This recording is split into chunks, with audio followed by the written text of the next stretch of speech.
challenges on their leaders. No doubt, Nigerians are not an exception to this. And indeed, citizens are entitled to hold government at all levels accountable. Certainly, we all want to enjoy the dividends of our growing democracy, and the majority of Nigerians will perhaps subscribe to the idea of demanding their rights and privileges as promised by elected leaders while on their campaign trails. However, when we talk about good governance, is it the sole responsibility of government, that's leadership now, to provide this? Can leadership do it alone? Can the nation thrive in such circumstances? Now, on this edition of Nigeria Today, these are some of the pointers we'll be looking at as we examine the topic, good governance and the role of the citizen. Welcome to the program. My name is Blessing Abu.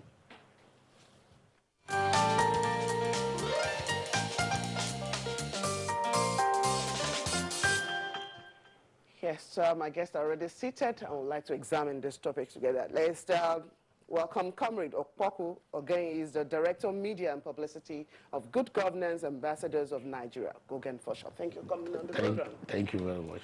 Also in the studio is Mr. Chris Agiri. He's the Director General of Flag Foundation. Good to have you back on the program because I know we've talked about issue of citizens and all the likes on one of our other programs anyway. Welcome to the program all the same. Thank you very much. Now, when we talk about good governance, emphasis mainly on transparency of the leadership, accountability from the leadership.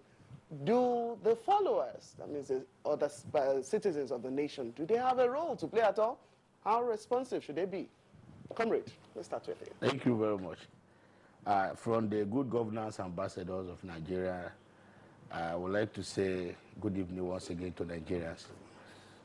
Citizens, Nigerian citizens, are the worst citizens in terms of demanding for good governance. I will quickly run to my own town, the Otukpo city of Benue State. Recently, just a week ago, I left the community. The condition of bad road became a part of the community. That inside the Otukpo town, the road linking Otukpo to Enugu and other parts of the world is being cut off. And when we put it on the social media, some persons began to call that this will be used as a campaign strategy against the former Senate president, that it is his whole town.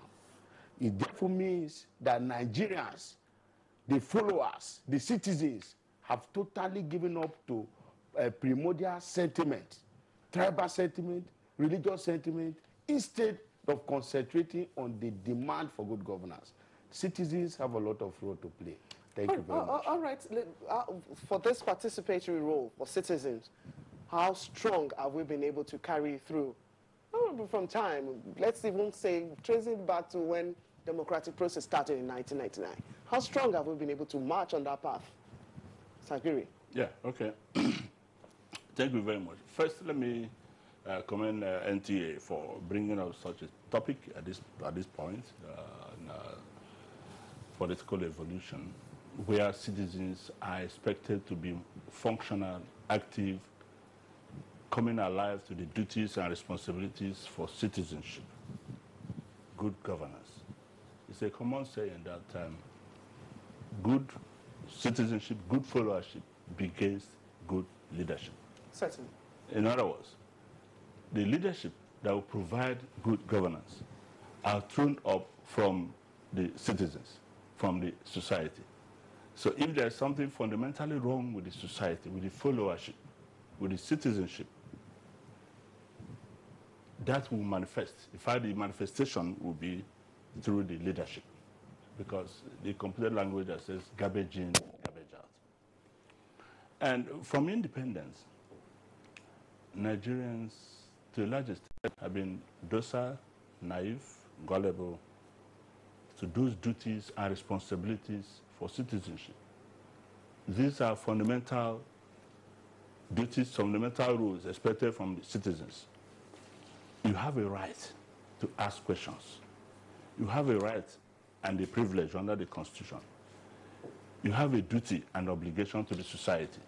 Let us look at the traditional African society. When I was growing up, this one will talk about dividends of democracy. I don't know how. My father was a councillor shortly after the war. It was his duty to collect rents and taxes and remit to the government treasury, the local government headquarters there, keeping the village, maintaining peace, maintaining law and order. Social justice was almost the sole responsibility of each and everybody, every person, everybody that subscribed to that society. I mean, fundamentally, like the social contract, you have a role to play. And that was how peace was being kept in the society. So what inspired citizens of those years in giving themselves for leadership, for governance, in all its entirety? What is different today? Why is it different today? Yes, the question was a question of consciousness. This time I'm talking about probably immediately after the war, when I was still a little boy. My parents, having probably gone through the independence era, the agitation for independence, the quest to free yourself from colonial bondage, eventually the civil war, their minds were agitated. There was consciousness. And so I grew up. I'm coming. I grew up, through my primary and secondary school days. I grew up with the influence of, the deposits of national consciousness. I was made to understand that I, as a citizen, I have a role, a duty, a responsibility, to the society. But what we see these days is this: everything is being channeled, all accusations, all demands are towards the government. Who, indeed, is the government in question? It is you and I. As my bros here, the comrade, probably may contest. It's possible he becomes the governor. In the next situation, he may be a senator.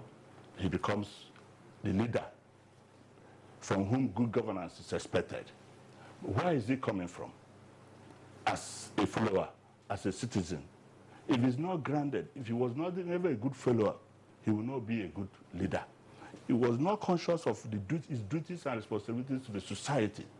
The output as a leader, you will see it's going to be failure.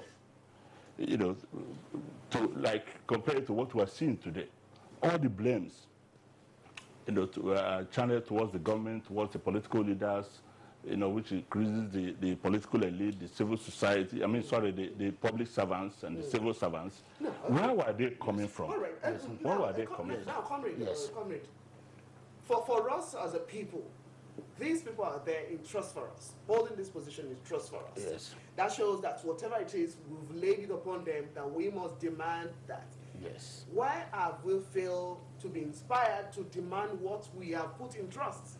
That is where I beg to disagree with Chris. Since 1960, Nigerians have not been able to demand for good governance. The few activists that were on the street shortly after the Nigerian independence, the likes of Delegua, the likes of King Sarowewa, who were later assassinated by unusual means. If you also check through their own background, these are people who made wealth secretly from their agitation. They were actually not agitating truly for the right of the people. So Nigerians have not been able to demand for good governance. If you check it, military intervention, during the military era, there were minimal agitations, minimal demand for good governance at all levels. And in the few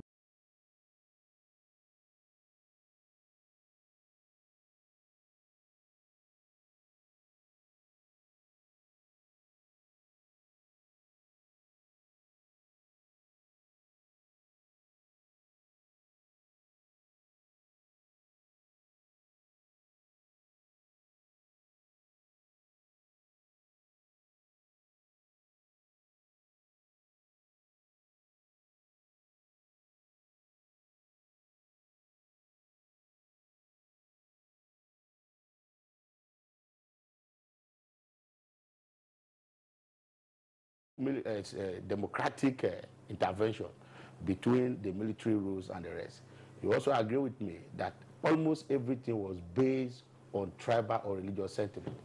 Now, the citizens, as a citizen of the Federal Republic of Nigeria, it is my duty to see that the government I elect provided the needed democratic dividends to my own community. But today, when you wake up in the morning, you go to a politician's house, you see more than 50 persons.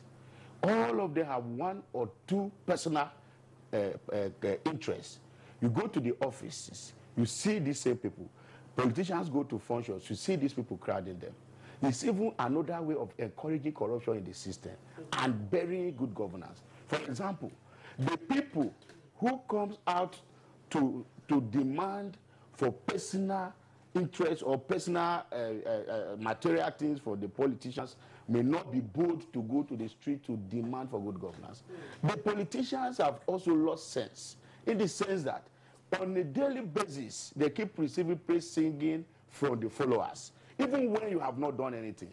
I don't really want to mention it. Isn't that yes. our own cross now to bear? Because if we know what we're supposed to do as a people, if we know our own duty, our own responsibility, what we ought to demand from ourselves first, then how do we make demand of the leaders? So where is the greatest problem now? Followership. The problem is followership. And I must insist that it's followership. It's not even the government. Check out the government of President Muhammadu Buhari. The government has made it so tight. Followership. Yes.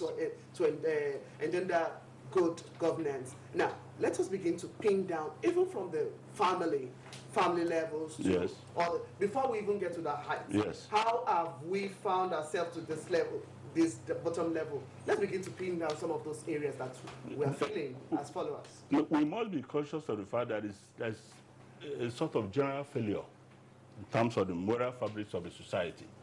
And these are the breaks, these are the enlightenment, these are the empowerments that enables the citizen to ask questions. Asking your leader questions, to some extent, criticizing your leader does not amount to sabotage. As a matter of fact, if we're talking about good followership, the role of the follower, if you don't ask your leader questions, he will just believe as if everything is right and he goes highway. Some of our political leaders don't even like hearing the truth. If you narrow it down to the present administration, I am not an insider. Certainly there are challenges that the government, faces, more especially when you come to changing leadership from one political party to another and all that. If you even look at it, narrow it down to issues in the world, involving evolutionary issues, government faces lots of challenges.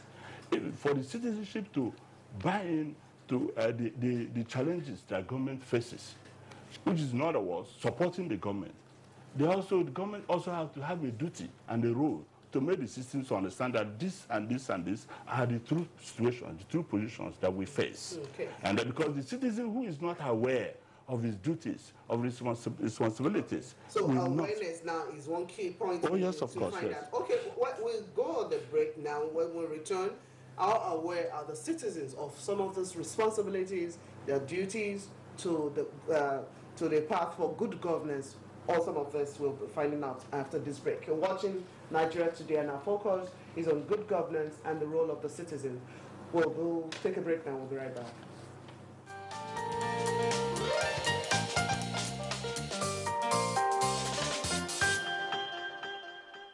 Do you think it's right for us to always lash out at the government for every single one of these problems? I think it's right in a way, because in every situation you blame the head. Just like in the father of the house, once anything goes wrong, you tend to blame the father. So the government is the head, so you tend to blame the government. Everything is not just on the government. You and I have to be part to play, not just the government. We have duties, we have responsibilities. For me, I do not think Nigerians complain too much.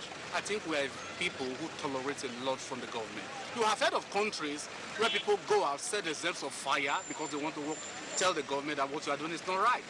But here, we just talk and we move on. I think we should begin to back our talk with actions.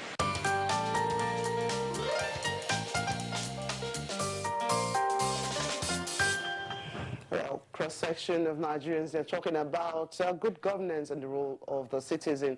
Now, my guests are still seated, and we'll take a look at one aspect that we talked about just before the break. Issue of awareness of the citizen, the role, the responsibility. Of course, we know of the popular saying about the American president, you think not what your country can do for you, but what you could do for your country. Now, one aspect you heard from the respondent there is that we tolerate too much. That means we're so used to some things that it now become a norm. Yes. Where do we stand? Well, yeah, because we're not aware. There's lack of awareness. There's a wide gap between the government and the people. The people oftentimes are not even aware of what government is doing. But communication is still going on. So what is it that we're not understanding? So what we mean, even when we talk about communication, what message, beyond the social media, it behoves on government to articulate a channel of communication through trusted means, the schools, the churches, the mosques, the market associations, the town criers, to make people understand this is the true situation. Government should also be truthful to the citizens. There's no need hiding. I mean, a father should be able to tell the children that this is the true position of things, whether they like to hear it or not. And then, by so doing, you will endear them the expected support that you will need from the buy-in that you require from the followership will be easily be made available. So that's the truth. You know, ours is a bit complex because you have political opposition, you have political interests that are what is complex in people understanding what they should demand from themselves, then they can put it before the leadership. Comrade. Yes. In this, we come to the conclusion that the civil society has failed in its responsibilities. It is not fully the duty of government to educate Nigerians about their rights and how to demand for good governance. So who should do this education? Civil society. Alone? Yes, no. Civil society organizations have been organized.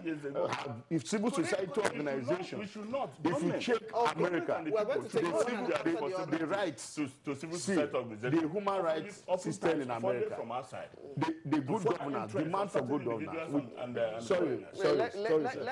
Even in America, we talk about 311, then the open 311, a channel which citizens demand for good governance.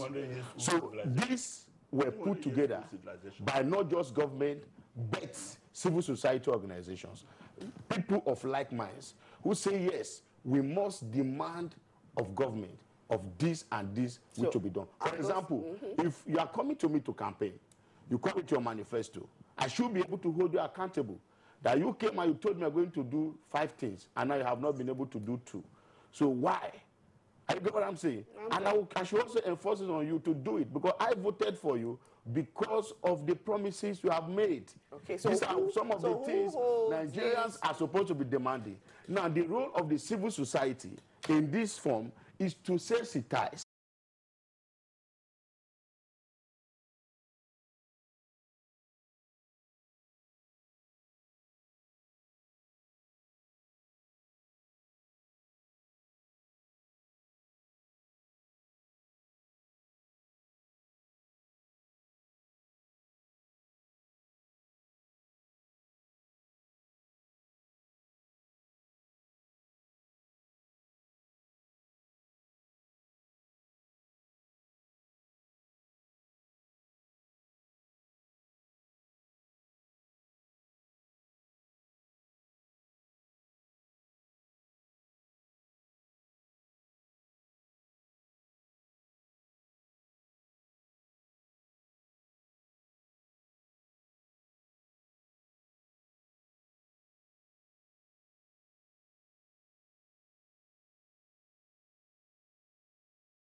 What I'm asking, it's been said that we're generally a society of complainers, and attitude starts with us. Yes. We don't demand of ourselves first, but we want to, okay, more, it's easier said than done. That's usually you point one finger at the other person, the remaining 4 are pointing towards you. Why has that attitude of doing it first, the way we want to see it done with ourselves, but looking for where to pass the buck? Much of the complaint we're experiencing today is because the social media, the means of information, that's available. People are becoming more aware. People are becoming less self-sufficient, that everybody looks up to government.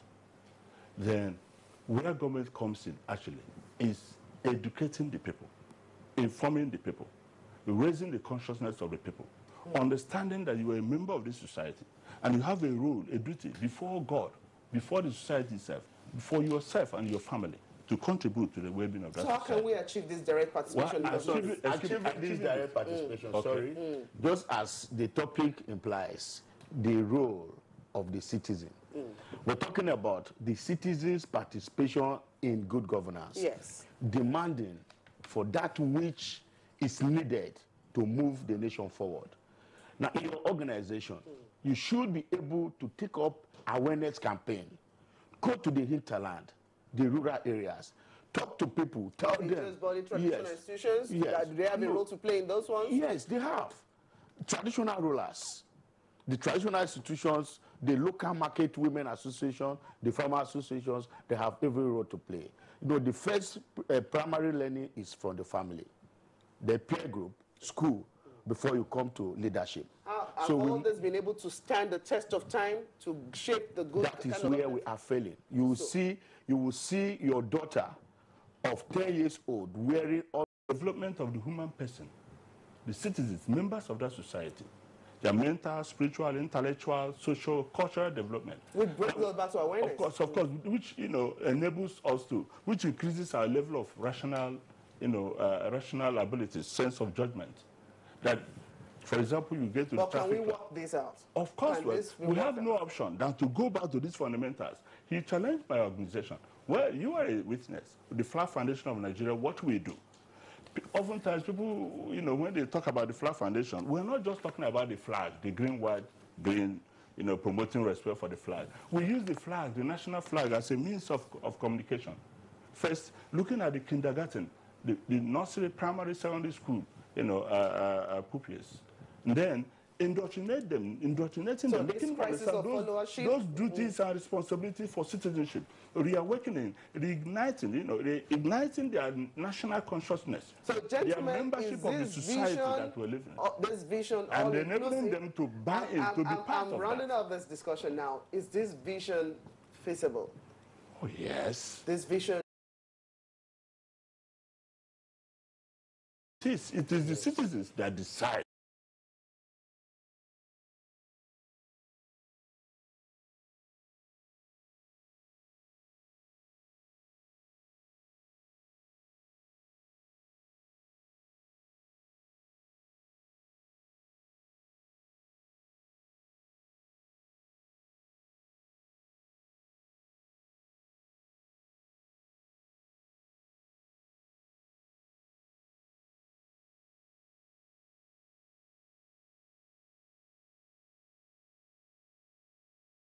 To awaken its consciousness. That's true. By always imbibing on the true side of the story. Believe in the true story by the government, because whenever government tells us a story that is right, we seem to go behind it to bring another thing. Like, we must believe in the principle and ideology, especially of this present administration. All right, that's it on the program. Nigeria Today, I want to appreciate Comrade Opoku again. Thank you very much. Thank you. The Director of Media and Publicity of Good Governance, Ambassadors of Nigeria. Thank you. Thank you once again. I also like to appreciate Chris Agiri, is the Director General of Flag Foundation, Nigeria.